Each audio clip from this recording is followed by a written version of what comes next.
Hi, and welcome to my first Astro vlog. So in this video, or in the vlog videos, I will be sharing with you my process of not just working with transits, but how I figure out what transit is actually happening to me, because that's a really critical and important distinction.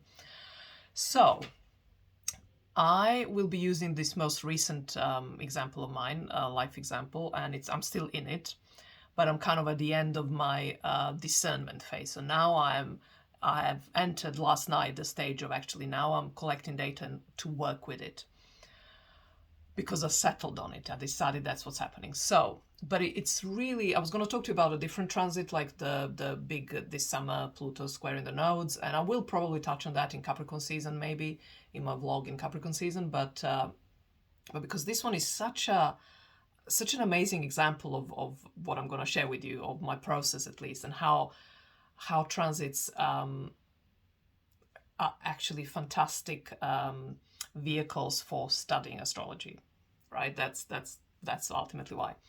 So in the run-up to the eclipse season, so that was mid-October, we had the first one, end of October the second eclipse, and so in the run-up to the eclipse, first eclipse, and then very shortly after the last eclipse, I was in amazing state. I was so productive, which always feels good. I'm sure everyone can relate to that. We feel useful. We feel like we have a purpose. We have a meaning, and all that stuff, right? We are working on something. So I was in that bubble, and it was amazing. And so transits wise, I had Saturn transiting Saturn, sextiling my natal Saturn, and I had Uranus transiting Uranus, trining my natal Pluto. And both of these were about, my life was actually resembling, like my life, what was most alive for me was the language of those two transits. So the Saturn sextiling Saturn, it's the last, it's the waning sextile, it's the last sextile before the Saturn return, Saturn conjunction, was all about reorganizing and restructuring of what's already, like what has been accumulated up until that point, and how we can bring some new life to it. And this is what I was doing with my whole legacy piece, which I talked about in other videos. And then the Uranus trining my Pluto in the signs that it is, Taurus and then Virgo in the first and fifth, was all about habits and changing like one's way of being, because now I have the clarity and the insight of Uranus to kind of show me what's kind of wrong with my deeply entrenched ways of being, Pluto. And then in Virgo, obviously, it's about kind of day to day, which is definitely was my case, or is my case. And so I could just see how that was working fantastically, and I was jumping on them.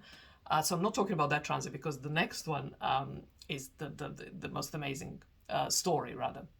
They're all great transits, but so I was all on that, riding the good wave. And so the also a note I want to make to you is that whenever we have the easy transits, and those are like trines and sextile, quintile, biquintile, they're even less less powerful, the big biquintile and quintile. But even sextile and transit can be overshadowed and trumped by a square, opposition or conjunction, particularly with heavyweights. But for me, during this time period of a month, there was nothing else big happening that was interfering with it. So I could really ride that wave, and I did, and it was amazing.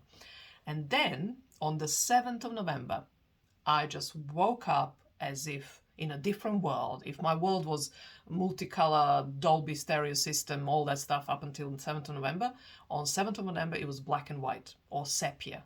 Sepia is very better because it was still kind of light, but it's a color rather, but it was just so dimmed.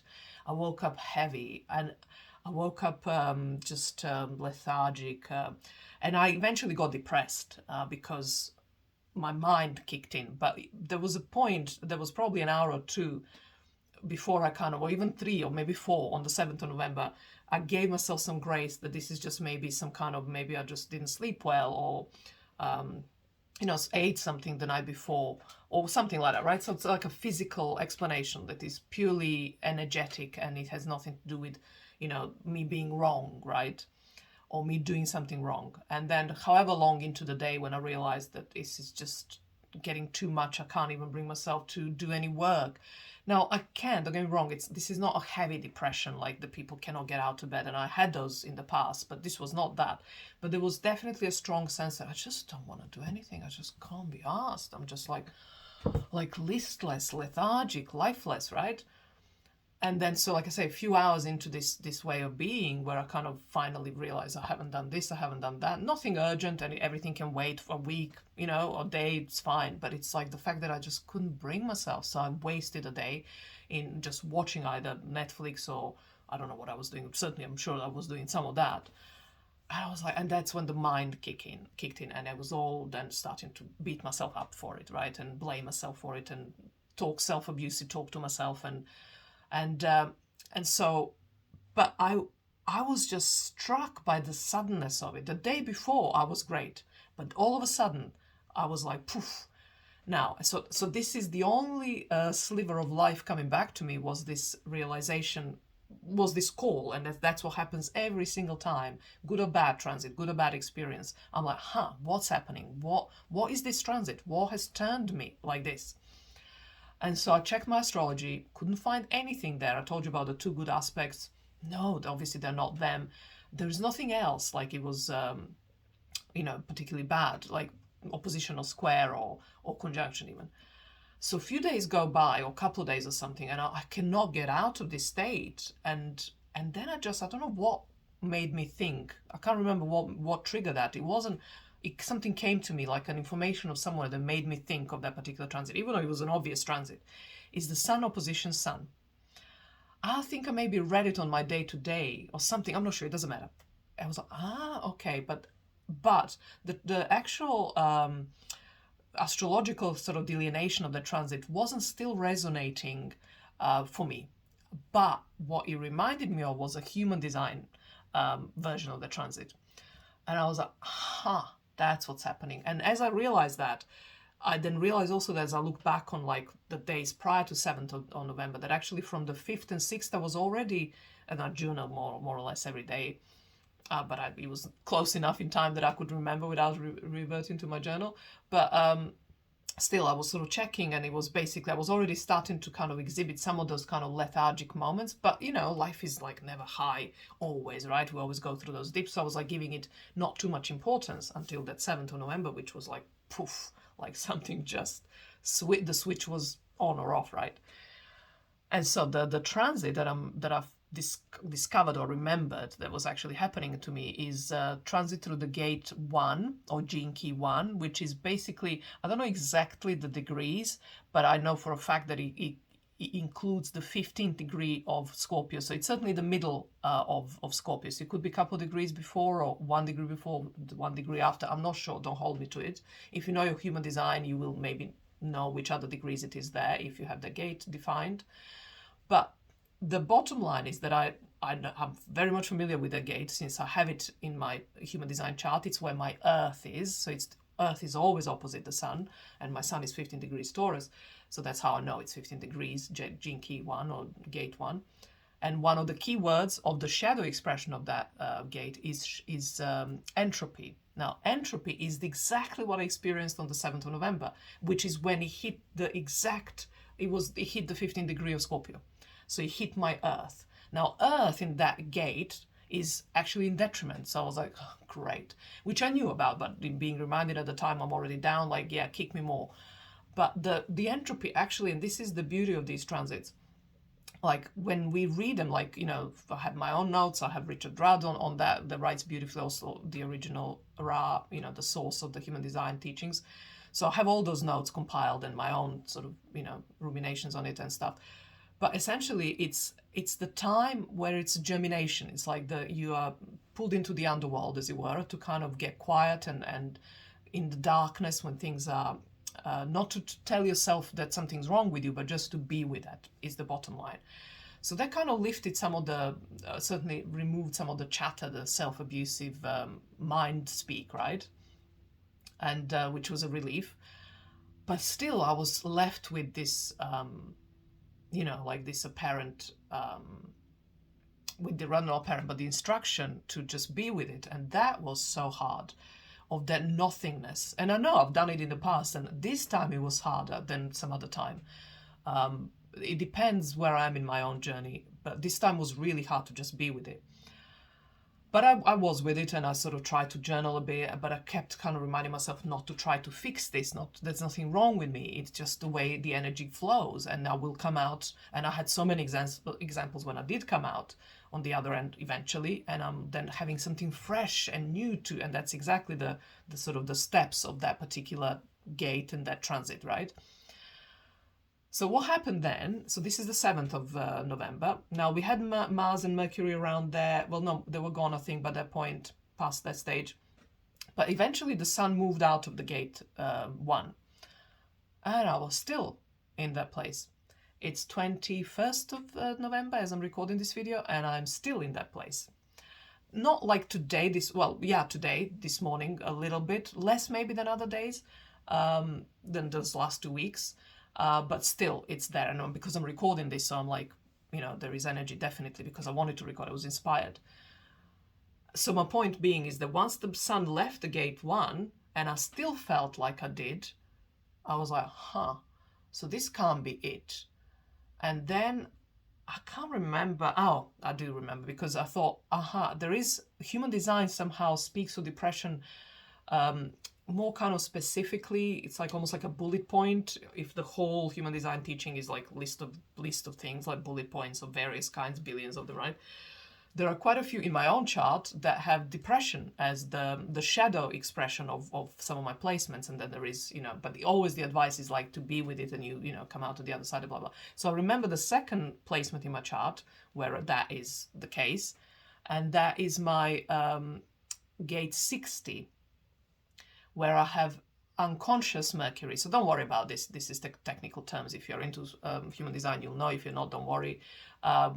Because the lesson is here different, My point being is that I sort of started studying it. So I remember that that's the gate that makes me feel depressed. And it's like I have no energy. So it's similar like entropy. Entropy is like not having energy for doing anything. It's just literally energy. There is no energy. That's what entropy means. And so gate 60, even though it's not, it's in Capricorn and end of Capricorn, very early Aquarius, it's still the same sort of principle. And so like I say, I was like, that's probably what it is, but it's my placement. So it's not, is there a transit there? So I researched it a little bit because I don't know how to follow transits as accurately in human design as I do in astrology.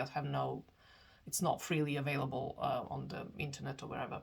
But I had some friends, so I checked in with them while I'm in the meantime studying my own placement there, and I'm getting depressed because it's like Mercury's in detriment there, and I have Mercury there, and it's another detriment. Oh, great, so what do I do with this? I know how to work with detriment in astrology, but I just kind of am not sure how to work with detriments in human design. So that's another thing to do, right? And I'm still having no energy to do anything, right? So it's like I'm just adding this kind of... I'm depressing myself even further by these like, you gotta do, but you have no energy, right? So the mind is kind of still there, even though I'm trying not to let it do this to me. It still is doing it to me, like beating me up, right? And so long story short, is I remembered, a friend told me, pointed out that Pluto is in the gate 60. And I was like, So what... I was like, okay, but that's like a long transit. It's they're shorter than, like, let's say Pluto through Capricorn. Like they're far shorter. But I didn't know the dates and the degrees. So I was like, being a transit, so it's like poking me. It's like going through it, and it's actually in my natal placement, right? So it's like, let's say it's conjunct. That's what I mean by that. It's essentially, in human design language, Pluto is conjunct my unconscious Mercury. And this, I know this, you heard me speak of this, like if I just let the energy be, I can actually be with it. But the moment I bring my mind into it, I'll struggle. Okay, I said I struggle a little bit with being with it, but not so much. It's the mind that's making me struggle. It's like, what do I do? What do I do? Can I just like be with this? What is that going to do? How long is this going to last, right? Mind. So Pluto conjunct my unconscious Mercury made sense in that way. But then I kind of, obviously, I was, okay, so this is what it's because I'm now out of gate 1, which is entropy, by transit. I'm like, so why still, right? And so, like I said, I researched that whole transit, and eventually I found the dates. So Pluto entered that gate 60 in end of 2021, early 2022, and it's gonna leave it in 26, if not 7. That I don't know for sure. I'll have to investigate that. But that's almost like, yeah, I'll worry about that in the future. But at the moment, I'm just trying to figure out where it started, just to connect with what I already know, my own experience up until this point. And I was like, it was a light bulb moment, because literally at the end of 2021 and then into 2022, and since I have not been able to fully come out. I truly, I have, as you may know, if you've been here with me a long time, a while, since the day one, you know that I had astrology going on this channel, and I just kind of flopped. I couldn't, and it was around that time, end of 2021 into 2022. I had a square to my, Saturn was squaring my natal sun, so there was that definitely, and it was certainly intensified then, but it was not, it still lasted like those two, well, now a year, 2 years, because we are at the end of 2023, and maybe let's say 2 years, right? Last 2 years, I have been in the grips of this like heaviness that I'm just, if you know me from Instagram times, you know that I have tried so many times. I cannot lift, like I cannot lift up and stay in that higher frequency. I can't for long. I have bursts, because the sixth gate is the pulse, so it comes and goes. But having Pluto there, having a transit, so that's your natal placement, would in root mean that. But when you have a transit, I kind of question that. I'm, like I say, I'm not as expert as I am in astrology. I'm not so much an expert in human design, but it makes sense to me that if you have a transit constantly there, then the pulse is kind of like dimmed, because this thing is moving. It's almost like the pulse it's muffled, because even when there's no pulse, the thing is moving. Or even when there is pulse, the thing is oppressing, because that's the kind of function of that 60 gate, is that limitation. Well, the shadow expression, right? And so I'm coming to the final piece. So I now identify what it is, right? And I actually cried, because at that point, so by identify, I mean I was then locked in on certain texts and my own notes, like I say, and realizing it's Mercury in detriment. So that was a moment of like, oh God, give me a break kind of thing. But my point with crying was that when I read, and I highly recommend the Richard Rudd book, Gene Keys. It's beautiful, beautiful, so beautifully written. It literally activates you. It's amazing. And so I was reading the shadow, and then I was reading the gift, which is like how the next, like once you move through the shadow, you rise to the higher vibration of what's called the gift vibration frequency. And then there is a third one, which I'm like, I'm not even worried about that. I'm happy to do the gift in this lifetime, and I'll be considered myself a success. So what I'm getting at is that why I cried is that when I read the gift, I was like, I cried because I hate it. I just don't want to do that. It's not even, okay, it's not that I want to do it. It would be great if I could do it, but I have spent my whole life, even prior to the 22, when this transit happened up to the end of 21, I have tried to sustain. I always could do it for a little while, but I could never sustain it for years, right? Any kind of consistency, any kind of manifestation over a longer period of time, the longer period of time, which actually, speaking to you now about it, it might not mean a long period of time, but I'm not clear on that, because I kind of almost like, I feel like I enter the gift story almost for the first time. And this is what happens when we revisit our natal placements via transits, because they've been activated. We just learn so much more that we haven't noticed before. So maybe I'm wrong about this. Maybe that will be one of my revelations as I go now, start working actively with this. As of today, I'm actively working with this. But my point with crying was that the gift described everything that I was actually working against, as I figuring out that that's the right way to do it. So I was told by the text that is the wrong way to do it. So of course, I will have the final word based on my own judgment, experience, life, all this stuff, and how, I will be making the final call, right? Whether it's right or wrong. But in the moment of need, when I'm looking, for help, and someone then smacks me with that, I'm like, please don't. But it did. So I cried, right? I was like, oh gosh, just what do I do? So and also the sense of, have I been wrong? Have I been so wrong for so long? So I'm still beating myself up with like, so what if I was wrong? But no, to be wrong, is, having based a lot of my life philosophy and motto and way of being and working, right, to be proven to be wrong is like, oh, that isn't an easy pill to swallow. Certainly not for me. If it is for you, I'd love to hear how you do it. But then because overall, my one of my mottos that so far hasn't yet proven to be wrong is to, like working with that, blaming myself, making myself wrong. It's just compounding. It's just not productive. And what I mean, I'm not saying that sitting with badness and wrongness and all these icky feelings, that's absolutely good and essential to moving through them. But like just judging myself and beating myself up about them isn't ever helpful. It's just keeping me stuck.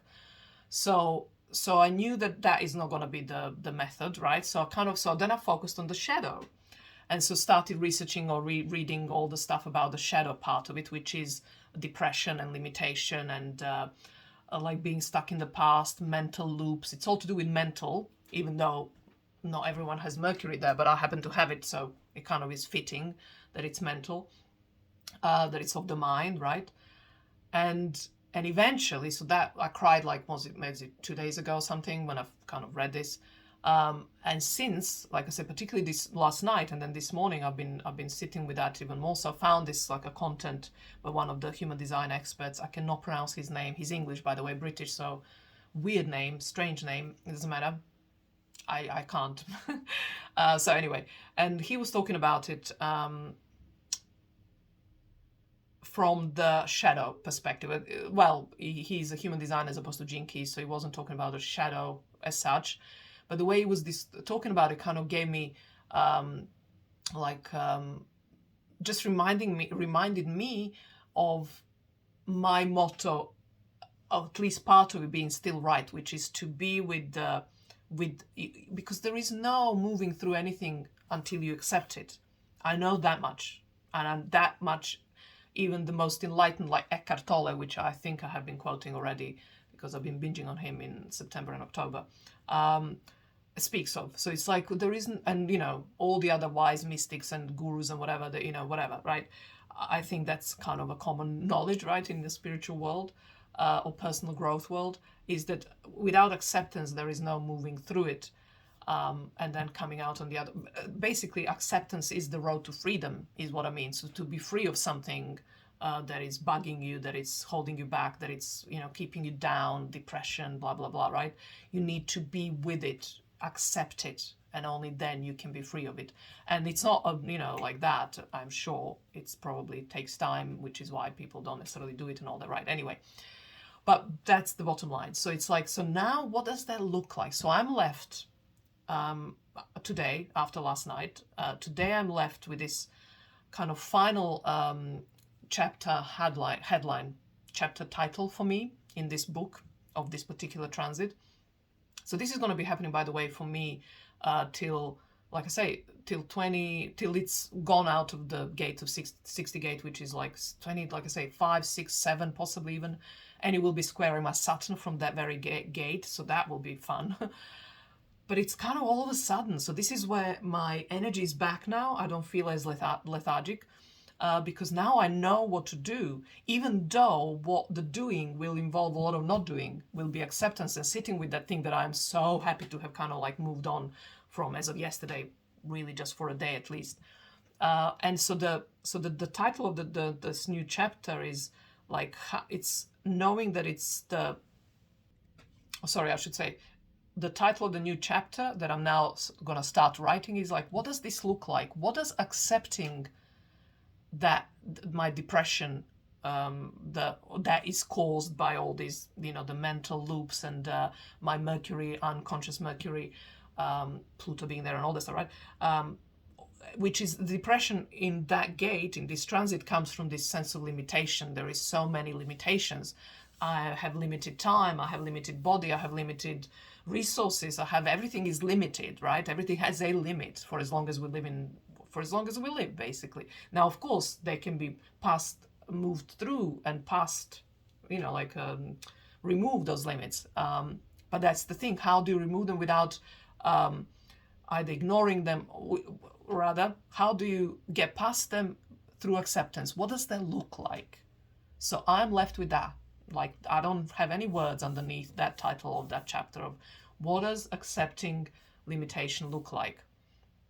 Or I should say, actually, this subject, remember I said it started end of 2021, 2022, has been the biggest theme of mine. Without even, I at the time didn't even think of Pluto being through gate 60. Absolutely not once. I can tell you that. And yet, like looking back, that has been my content has been all about that.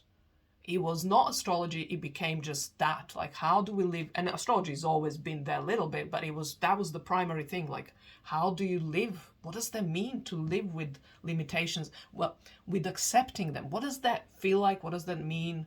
What does that look like? What's the production? What's the product of that way of living? And so if I look at the gift, which is realism, but it's kind of magic, and that's where it gets a bit like, it's basically, okay, let's make it in the kind of the nice summary of that particular gift would be you become master manifester. So that's a uptake, like a extra positive sentence that I found in that gift section.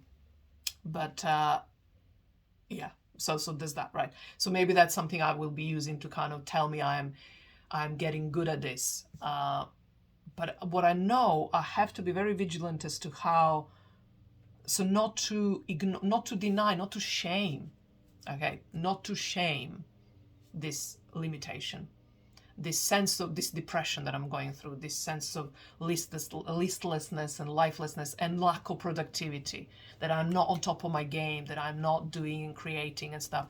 How do I make that okay and not shame it? Now that I will talk to you about that as it happens. So hopefully this was helpful. Let me know what you thought of this astro vlog, and as I plan to make many more where I feel like is my, the juice of creation is for me. So hopefully it will be for you too.